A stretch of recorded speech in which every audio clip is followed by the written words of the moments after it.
if you're going to understand what happens to Nigeria, then you need to understand what drives Nigeria. Because this theme, in my view, speaks to what we need to do in reaction to the challenges that this economy will undoubtedly face.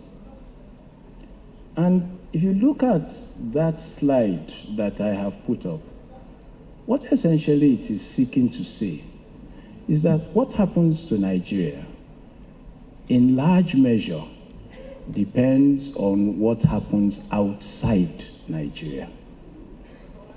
And if you look, there are 4 key items that I have raised as issues from outside Nigeria that drive what happens within Nigeria and the outcomes that we achieve. The first is what happens to international policy. The second is what happens to international trade. Typically, when we talk about international trade, people just think about oil. The third is what happens to international capital. And finally, what happens to Nigeria's international diaspora, Nigeria's diaspora, what happens to Nigeria's diaspora.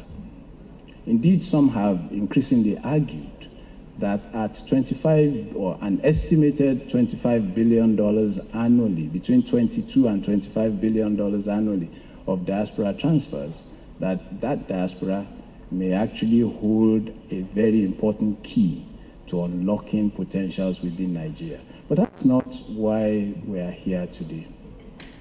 And so in order to be able to address the theme of today's conference, the first thing, therefore, is to try and understand what is happening internationally, how that might affect Nigeria, what the placement of commodities are, and then what Nigeria might consider doing as far as the development of commodities are concerned. As I came in just before this session and listened to the background videos, in my view, when people talk about commodities, in Nigeria we have tended to narrow what commodities are and tended to limit commodities to agriculture, essentially your cocos, your sesame seeds, your cassavas. That's what we've tended to talk about. Whereas globally, there are probably 5 broad buckets into which commodities can be decomposed. To begin with, certainly, agricultural commodities. But beyond that, energy commodities, which is where oil, gas, coal are to be found. Thirdly, beyond energy and agriculture, we talk about metals. In other words, you look at Nigeria's rich endowment of metals of all sorts, be they precious or production metals. But there is a new set of commodity thinking that's come into play, which is around crypto commodities. Yes, we are, I'm sure, all familiar with cryptocurrencies. And no sooner than cryptocurrencies still struggling to establish themselves, but we are now also having to think about crypto commodities. But that's just to, first of all, say that in our thinking about commodities, we need to enlarge that thinking. Indeed, for me, almost 30% of Nigeria's current economy is driven by, dependent on commodities. Agriculture is about 24% of this economy. Oil and gas is a further 9% of this economy. And we haven't even said anything about non-oil mining, small as it may be, but increasingly important. So the first point to make is, as I reiterate, we need to reflect and broaden the conversation around commodities to extend it beyond agriculture. So that's the first thing. But as I said, if you're going to understand what happens to Nigeria, you need to have an appreciation of what's happening globally.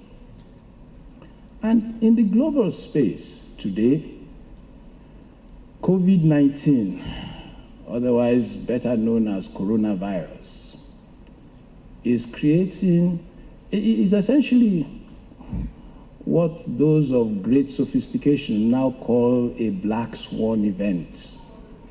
Now, what's a black swan event? Simply put, an unpredictable, unforeseen event that gives rise to extreme outcomes. Now, COVID-19 is leaving in its trail a series of circumstances that we are going to have to deal with. There's no need for me to say this is coronavirus. We've all seen and heard the news, so we know what we're talking about. But for the first time in a long time, the global economy is faced with disruption simultaneously on the demand and the supply side of the global economy. Yes, COVID-19 started, the outbreak commenced in November 2019 in China.